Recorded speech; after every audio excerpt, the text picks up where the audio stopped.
So you want to know how to be a successful artist in 2024? Well, it's all about balance, strategy, and catching your canvas before it hits the floor. Yeah, things don't go always as planned, but don't worry. In this video, I will be sharing 7 proven tips to help you thrive as an artist. I will cover creating a solid business plan, mastering professionalism and design, tips to make great video content, and new tech like AI, and how to sell your art effectively.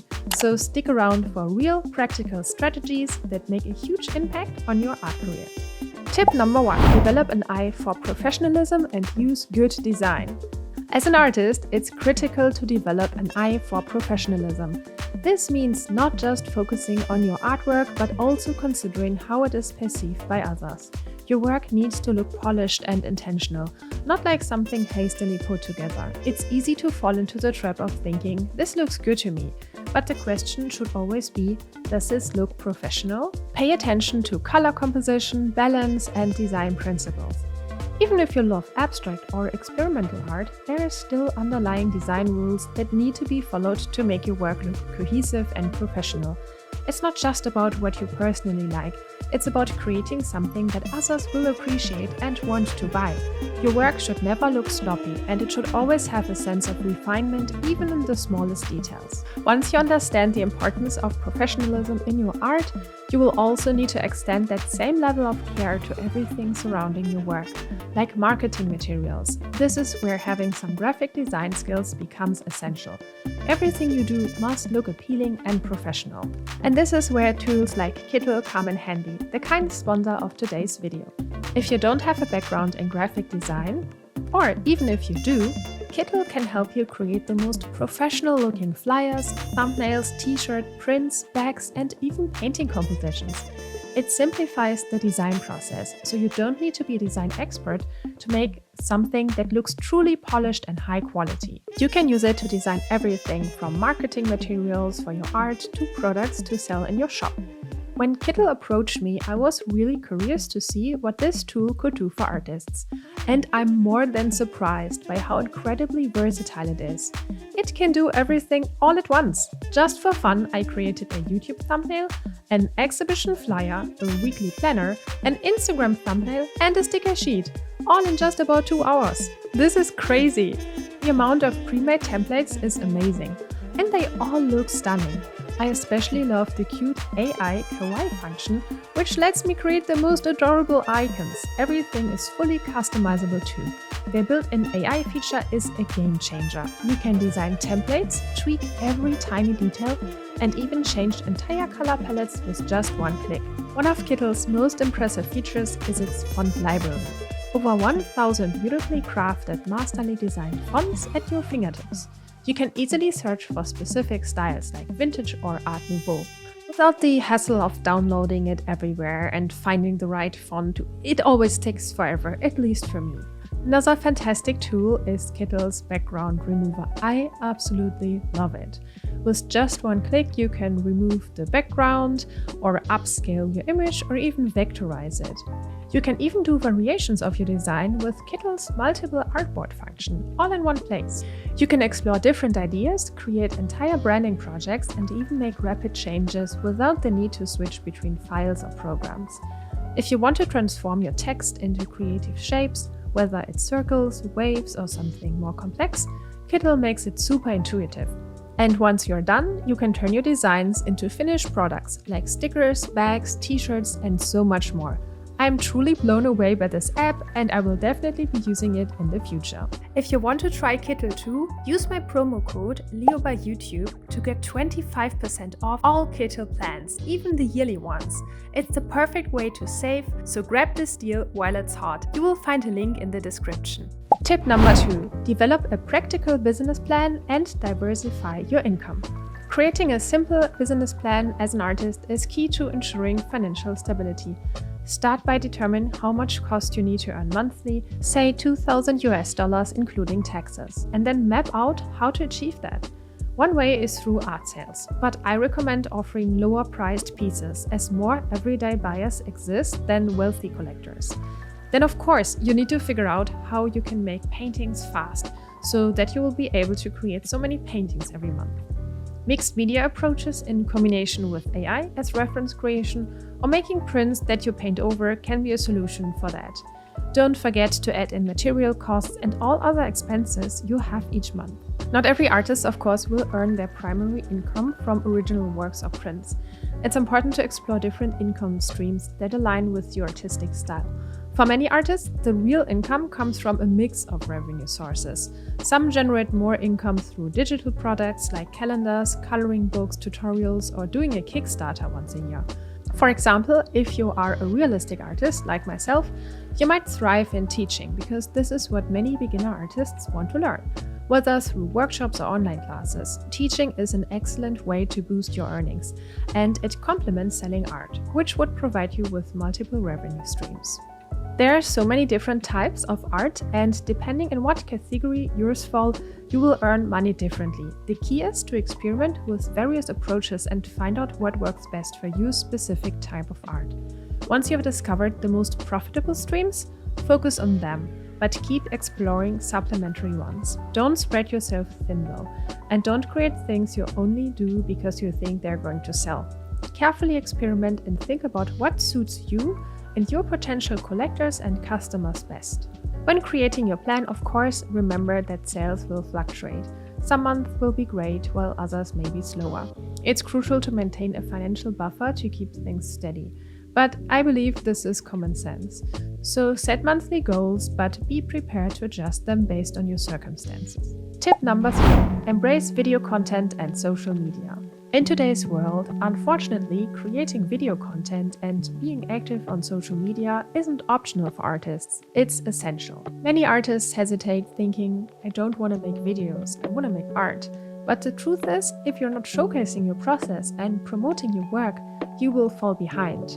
And honestly, we as artists can be thankful for it, because I remember how it was before social media, when I wasn't able to make an income as an artist. I always think back to that time, and I am grateful for social media, even though it has some serious downsides and is addictive. But if you know how to use it well, it's the key to your success as an artist. Social media platforms like Instagram, TikTok, and YouTube are now crucial for building an audience. And the great thing is that you can cross-post the same video across these platforms. One vertical video can be shared on TikTok, YouTube Shorts, and Instagram Reels at the same time. Another crucial element is graphic design skills again, especially when it comes to thumbnails. Thumbnails are incredibly important. I can't stress this enough. If you want people to click on your video or reel, a high-quality thumbnail is non-negotiable. Imagine them as a newspaper headline on the front page back in the days. If they would be boring, nobody would have bought the newspaper. I've seen so many artists' accounts where their reels don't even have a proper thumbnail. And it's no surprise they're only getting a couple of hundred views. If they had great thumbnails and interesting videos, they could easily reach thousands of views. For example, you can use Kittle again to design professional-looking thumbnails, which make a huge difference in attracting viewers. And remember, your process as an artist is incredibly valuable. In an era dominated by AI, people crave the authenticity of handmade work. Video content is the only way to truly communicate this to your fans.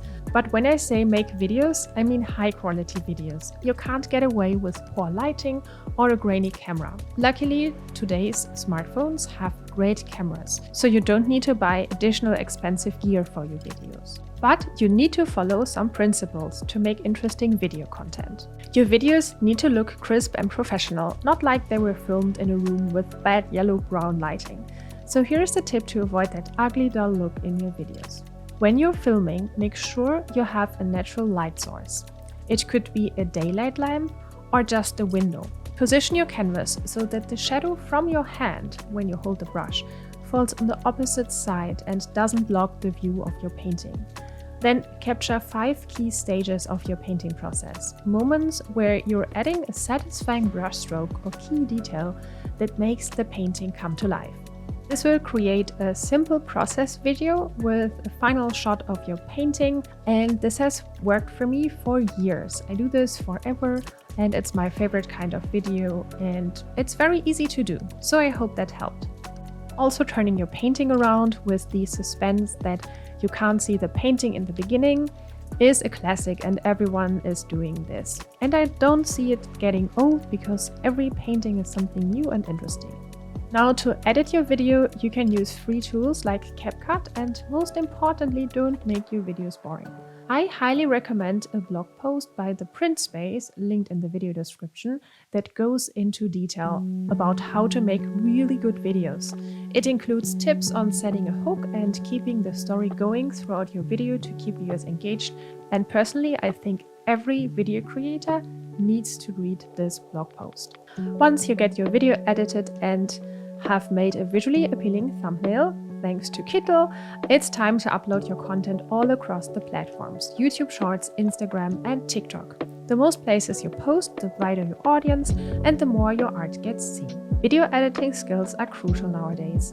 If you used to think, I don't like making videos, it's time to shift that mindset. You need to become the artist who confidently says, yes, I'm the video person and my reels constantly get at least 1,000 views. This is my strength. Embracing video content opens so many doors for you as an artist, and it's something you absolutely need to lean into. It's a powerful tool that can take your career to the next level. Tip number 4. Embrace new technologies. It's not all about videos and social media. You also need to stay up to date with new technologies, especially AI. Yes, there are ongoing legal battles around AI usage, but that shouldn't stop you from learning and incorporating it into your work. Big tech companies are already heavily using AI, and it's clear that AI isn't going anywhere. Tools like Kittle, for instance, already integrate AI functions to help artists design stunning visuals. From generating concepts to automating tedious tasks, AI can help you save time and improve the quality of your work. As an artist, you can't afford to be left behind while others are mastering new tools. If everyone around you is using AI and other technological advancements, it's only a matter of time before you're left struggling to keep up if you don't adapt. AI isn't just for image generation. It can be used for text too, which is particularly helpful for non-native speakers like myself. For instance, I use AI to refine all my texts, making sure it's as clear and engaging as possible. Or I've used ChatGPT to help me program an automation in Visual Basic that creates custom shipping labels for my husband's online shop. Can you believe that? And I don't even know how Visual Basic works.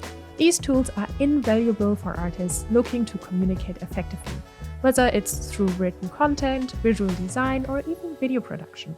AI can streamline processes, giving you more time to focus on your creativity. It's all about staying relevant and competitive. While there are ongoing lawsuits in the US regarding AI, it's unlikely that they will lead to anything that drastically changes how AI is used.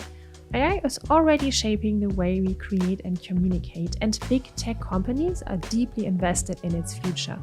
To succeed, it's crucial to stay flexible and open to embracing these tools rather than resisting them. The sooner you learn how to use them, the better prepared you will be for the future of the art world. Tip number 5. Selling your art successfully. Now let's talk about the nitty-gritty of being an artist. If you want to sell your art, you need a clear strategy. Many artists struggle with this, but I want to show how it can be done through a few examples. One of my friends rented a small shop in Berlin for a week to host his first solo exhibition. He informed all his contacts, everyone and their mother, created a flyer and sent out a newsletter, and organized a speech and a photographer for the event. Throughout the week, he was at the location all the time, sold several original paintings and prints, and gathered email addresses for future contact. Needless to say, his exhibition was a full success.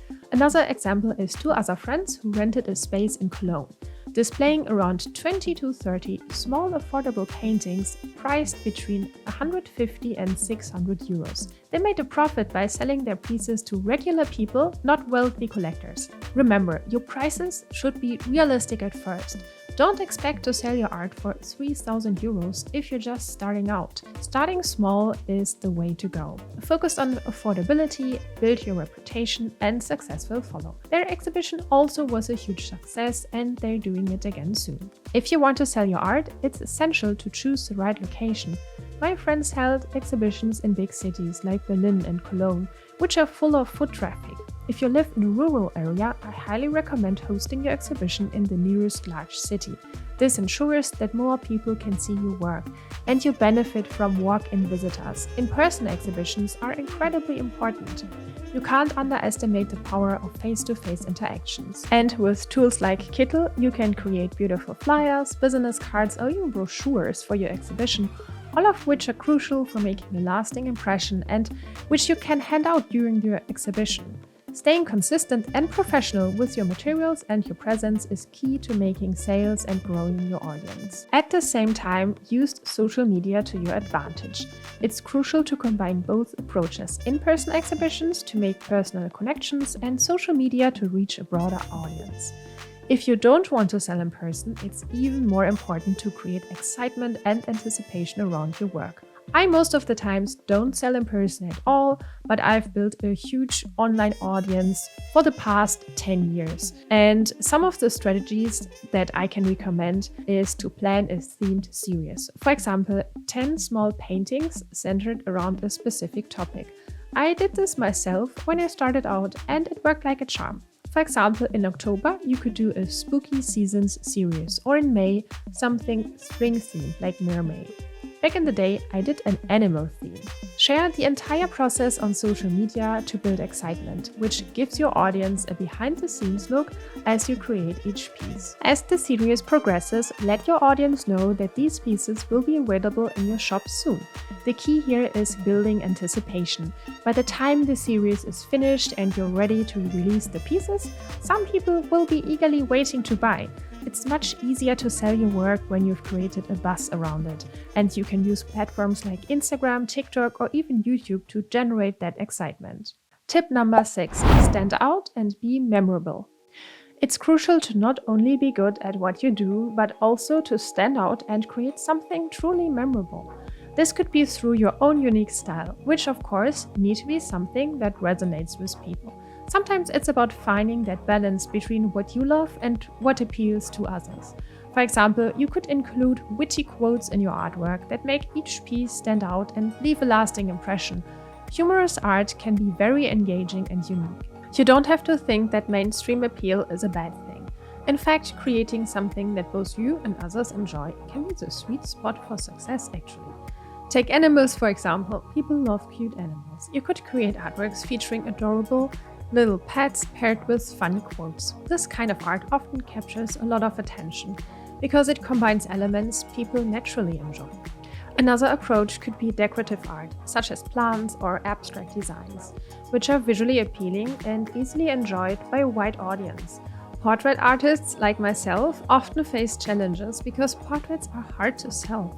After all, they're of strangers, and it can be difficult for someone to connect with a portrait of someone they don't know. However, adding decorative elements can make portraits much more sellable. In my own art, for example, I incorporate elements inspired by Gustav Klimt or Claude Monet, such as patterns, flowers, stars, moons, or decorative touches. And to give additional meaning to my portraits, I portray antique goddesses, for example, or figures from history. So this can all help to make portraits more appealing and unique. Abstract elements can also be very useful in making your work stand out. But at the end of the day, you need to be good at what you do. You need to figure out what people want, what they're excited about, and create work that both reflects your personal style and resonates with your audience. If you just create art that looks like everyone else's or that only you like, it won't be memorable and no one wants to buy it. Some artists even create an exaggerated persona that reflects the style of their art, turning it into a performance. Whether it's dyeing their hair in wild colors or embracing an eccentric fashion, you can use every trick in the book to stand out. And those bold moves can definitely grab attention. But there's the thing, I always recommend staying true to yourself and only do things that you are comfortable with. Authenticity is key. People can always tell when you're being genuine, and that's what really resonates with your audience. And it's what will feel most authentic and fulfilling for you too. So focus on standing out, creating something that's distinctly yours, and developing a style that people can't forget, whether that's through humor, decorative elements, or something entirely unique. You have to set yourself apart from the crowd. Tip number 7. Think beyond traditional sales channels. Another thing that's often underestimated is displaying your art and art prints in cafes, institutions, or shops, using, for example, a QR code that links directly to your online shop. People tend to think showing art in cafes or shops is beneath the artist, but honestly, that shouldn't matter to you. The important thing is that people see your work and buy it. It doesn't have to be only through galleries. You have to be flexible and willing to try new approaches. For example, art markets are another great place to sell your work. And you don't need to sell expensive originals. Lower-priced paintings, prints, postcards, acrylic pins, washi tapes, notebooks, stationery. There are so many products you can turn your art into. And it's worth to explore these options. Here again, Kittel is a useful tool. You can quickly design sticker sheets or any other products to sell on art markets or in your online store. Tip number 8, it never ends. Being an artist unfortunately means you can't afford to stop promoting yourself. The marketing wheel never stops turning, and you can't just sit back and wait for things to happen. Either you're constantly promoting yourself on social media, launching new products, or finding new ways to get your art out there. You need to keep pushing week after week, because if you don't, you won't make money. And as you have probably already guessed it, this is a recipe for burnout. Therefore, it's critical to find balance. As soon as you start making more money than you need for your monthly expenses, reinvest that extra cash.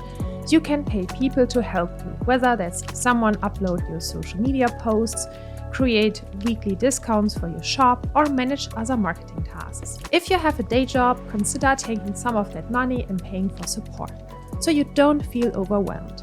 For example, I have video editors now helping me with this YouTube video, which frees up my time to focus on painting and other important tasks. When you're young and full of energy or just starting out, you might be able to handle everything on your own.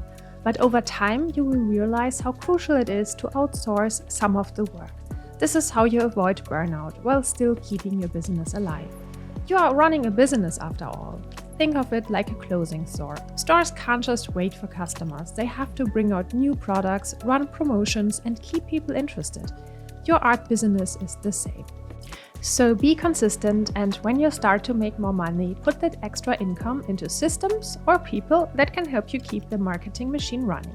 Whether it's social media, paid ads, or hiring people to help you, don't let the wheel stop turning. These tips really only scratch the surface of what it takes to sell art successfully.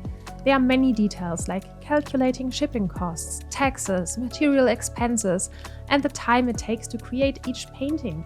Things that are crucial but too complex to cover in this video. It's something that every artist needs to think about and plan carefully. And don't forget to try Kittel by using the link in the video description, because it has some incredibly useful tools for every type of artist. And if it weren't for them, I wouldn't even have done this video. So big thank you to them. And if you have had experience selling your art, feel free to share your own tips in the comments so we can all learn together. I hope you found this helpful, and I hope to see you in the next one. Bye bye!